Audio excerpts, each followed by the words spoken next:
Can't move. I need you to relax, Alex.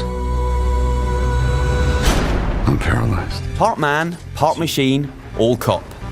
Those words heralded the arrival of Robocop back in 1987. Robocop. An uncompromising action film that blended hardcore violence, stunning special effects, and cutting social satire. It told the tale of Alex Murphy, a police officer who was fatally wounded in the line of duty and reborn a robot. Your move, creep. And the film's success spawned sequels, video games, TV series, comics, and now a big-budget reboot. I'd put those guns down now if I were you. This time around, the story has a political edge, taking place in 2028, at a time when drones have become fundamental to US foreign policy, with Ed-208s, which are essentially robot foot soldiers, patrolling war-torn states in the name of freedom.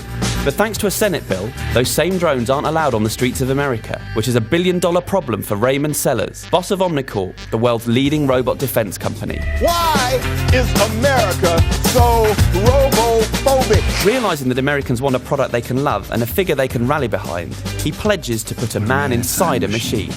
And Alex Murphy is just that guy. An honest cop and loving family man whose body is rather inconveniently blown to bits early on in proceedings. Too slow, boy.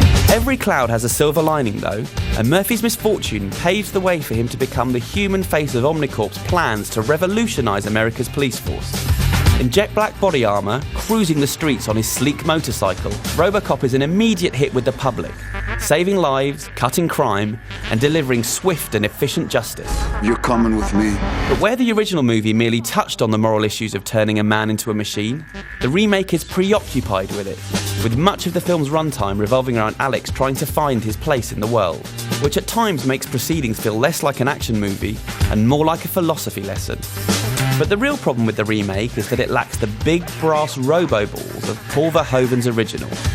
Where the Detroit of that movie was filled with sex, drugs and violence, here it seems like quite a nice place to live, making one question the need for robot cops, thereby undermining the thrust of the whole movie.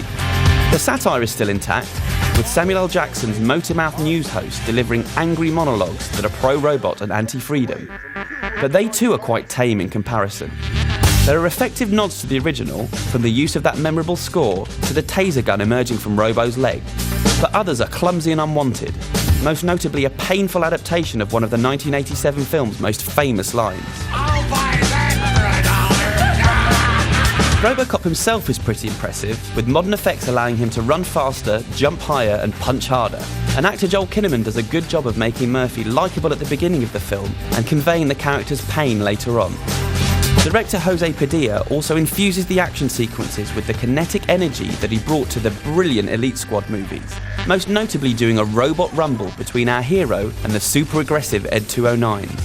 Trouble is, the film frequently focuses on drama over this action, making for a somewhat underwhelming Robocop that coasts along and ends with a whimper, rather than powering through the gears and climaxing with a bang. So while Padilla and his team are to be admired for bringing the franchise up to date and addressing very real concerns about drones, robotics and automated warfare, they've taken much of the fun out of the concept, making for a po-faced and ultimately somewhat forgettable Robocop movie, and earning an IGN rating of 6.9 out of 10.